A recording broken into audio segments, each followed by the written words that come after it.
ನಮಸ್ಕಾರ ಬಂಧುಗಳೇ, ನಾನು ನಿಮ್ಮ ಶಶಿಧರ್ ಆರಾಧ್ಯ.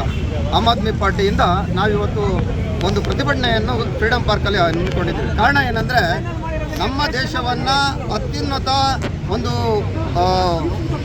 ಡೆವಲಪಿಂಗ್ ಕಂಟ್ರಿ ನಾನು ಮಾಡ್ತೀನಿ, ನಮ್ಮ ದೇಶದ ಎಲ್ಲ ಬೇರೆ ದೇಶಗಳಿಗೆ ಸರಿಸಾಟಿಯಾಗಿ ನಾನು ತೊಗೊಂಡೋಗ್ತೀನಿ ಅಂತ ಹೇಳಿಕೊಂಡು ನಮ್ಮ ಮತಗಳನ್ನು ಪಡೆದಂತಹ ನಮ್ಮ ಪ್ರಧಾನಮಂತ್ರಿಗಳ ಎಲ್ಲ ಯೋಜನೆಗಳು ಸಹ ವಿಫಲವಾಗಿದೆ ಅಂತ ಹೇಳ್ಬೋದು. ಯಾಕೆಂದರೆ ಇವತ್ತಿನ ಅದಕ್ಕೆ ತಾಜಾ ಉದಾಹರಣೆನೇ ಇವತ್ತು ನಮಗೆ ಗ್ಯಾಸ್ ಸಿಲಿಂಡರ್ ಸಿಗ್ತಾ ಇಲ್ಲ. ಈಗ ವಾಣಿಜ್ಯ ಸಿಲಿಂಡರ್ ಸಿಗ್ತಾ ಇಲ್ಲ ಅಂತ ಹೇಳ್ತಾ ಇದ್ದಾರೆ, ಅದು ಸುಳ್ಳು. ಮತ್ತು ಡೊಮೆಸ್ಟಿಕ್ ಸಿಲಿಂಡರ್ ಸಹ ಸಿಗ್ತಾ ಇಲ್ಲ. ಯಾಕೆಂದರೆ ಯಾವುದೇ ವ್ಯಕ್ತಿ ಅದನ್ನು ನಾವಿವತ್ತು ಒಂದು ಬುಕಿಂಗ್ ಮಾಡೋಕ್ಕೆ ಹೋದಾಗ ಇವತ್ತು ನಂಬರ್ ಡಸ್ ನಾಟ್ ಎಕ್ಸಿಸ್ಟ್ ಅಂತಲೂ ಸಹ ಬರ್ತಾ ಇದೆ. ಮುಂದಿನ ವಾರ ಮಹಿಳೆಯರಿಗೂ ಸಹ ಮನೆಯಲ್ಲೂ ಸಹ ಸಿಲಿಂಡರ್ ಸಿಗುವಂಥ ಅವಕಾಶಗಳು ಇಲ್ಲ ಈ ಯುದ್ಧದ ನೀತಿಯಿಂದ. ಇದನ್ನು ಮುಂದೆಯೇ ಅರಿಯದ ಆಗದಿದ್ದಂತಹ ನಮ್ಮ ಸರ್ಕಾರ ಇಸ್ರೇಲಿಗೆ ಏನಕ್ಕೆ ಹೋಗಿತ್ತು?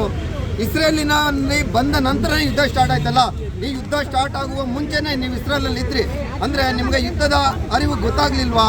ಮತ್ತು ನಮ್ಮ ದೇಶಕ್ಕೆ ಸುಮಾರು ಯುದ್ಧದ ಸಮಯದಲ್ಲಿ ಒಂದು 50ರಿಂದ 100 ದಿನ ನಮ್ಮ ದೇಶವನ್ನು ಕಾಪಾಡಿಕೊಳ್ಳುವಂತಹ ಎನರ್ಜಿಗಳನ್ನು ನಾವು ಕೂಡಿಟ್ಕೊಳ್ಬೇಕಾಯ್ತಲ್ಲ. ಅದು ಏನಾಯಿತು? ನಿಮ್ಮ ವಿದೇಶಾಂಗ ನೀತಿ ಏನಾಯಿತು? ವಿಶ್ವಗುರು ಅಂತ ಹೇಳಿಕೊಂಡು ನೀವು ದೇಶಗಳನ್ನು ಸುತ್ತಾ ಇದ್ದೀರಲ್ಲ, ಅದು ಏನಾಯಿತು? ನೀವು ಇಲ್ಲಿಗೆ ಕನ್ಫರ್ಮ್ ಆಗಿದೆ, ನೀವು ವಿಶ್ವಗುರು ಅಲ್ಲ. ಈ ದೇಶದ ಜನರನ್ನು ಕಾಪಾಡುವಲ್ಲಿ ನೀವು ಸಂಪೂರ್ಣವಾಗಿ ವಿಫಲರಾಗಿದ್ದೀರಾ. ಆದ್ದರಿಂದ ನೀವು ನೈತಿಕ ಹೊಣೆ ಹೊತ್ತು ರಾಜೀನಾಮೆ ಕೊಡಬೇಕು ಅಂತ ನಾವು ಈ ಮೂಲಕ ಆಗ್ರಹಿಸ್ತಾ ಇದ್ದೀವಿ. ದೇಶವನ್ನು ಇನ್ನಷ್ಟು ಕಷ್ಟಕ್ಕೆ ಈಡಾಗುವುದು ಬೇಡ. ನಿಮ್ಮಿಂದ ಈಗಾಗಲೇ ಸಾಕಷ್ಟು ಪರಿತಪಿಸ್ತಾ ಇದ್ದೀವಿ.